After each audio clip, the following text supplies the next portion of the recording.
Hey, how's it going? I'm Leslee Miller with InZINerator.com, 2 E's. Well, tonight is one of those hot summer nights in Minneapolis, and I can tell you that this is one of those kind of temperatures that you would just crave a delicious, crisp white wine. Not me. As you can see, I'm sitting here with a big, fat Zin. I have to tell you, I'm not necessarily a Zinfandel person. I don't gravitate towards them in the retail shelf when I go to pick up wines, and I definitely don't ever really crave them. There's not a piece of them that I just really need to have in my everyday diet, let's say. But you know what? I was actually perusing my local retail stores this week here in the Twin Cities, and I ran across the Inzinerator. I know that the Scott Harvey wines have been around for quite some time, but I was reminded of their kind of quirky superhero series that is kind of funky and cool. And you know what? Every once in a while, I like to pick up those wines and either write about them, blog about them, video blog about them, because I know that every one of you out there is looking at some of these labels like, gosh, what if I do pick up that wine? Am I paying just for the label or the marketing aspect to it, or is the wine actually going to be good? So I found this on the shelf for about 17 bucks. I thought, what the heck, right? It's a Zinfandel.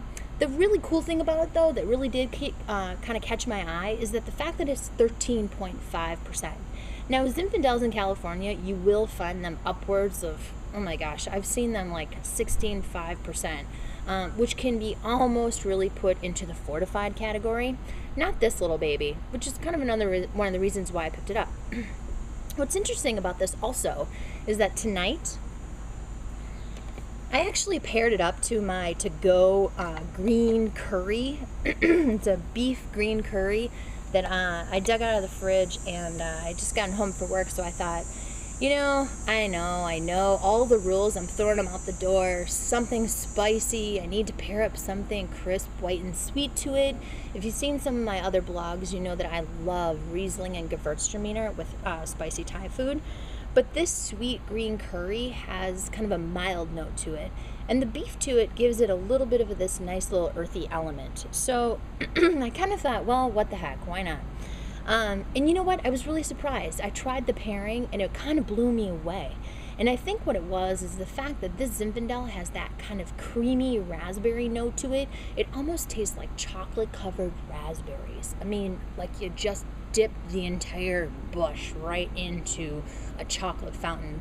It has that nice little creamy element to it as well, where you feel like it has like a little vanillin character also. Some dried fig to it. But at the same time, this wine doesn't get overall too serious. I don't really feel like I'm picking up any earthy notes to it. There's not that really nice kind of depthy earth, maybe even tobacco note that I could pick up of some more serious Zins.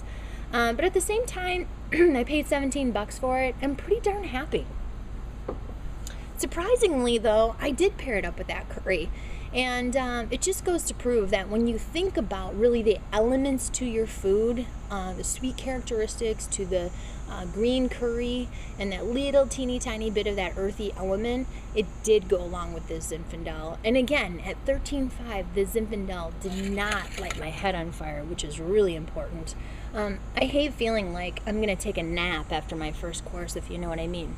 So tonight, I give a little respect here to Scott Harvey and the superhero wines here of Sonoma, California, because this wine is actually kind of an easy drinker. And even though it is a hot Minnesota night, it's still kind of a nice way to unwind from my day and not feel like I need to go to bed right after my first glass of wine, if you know, again, what I mean. So thanks again for sharing your time with me at Amuse Wine. And I'd really recommend this wine. I think it's great for maybe s'mores and chocolate graham crackers. I think that this would be a great little wine to sip while you're sitting around the campfire with some friends at the end of your summer night. So enjoy the rest of your summer, and we'll see you soon. Thanks for sharing.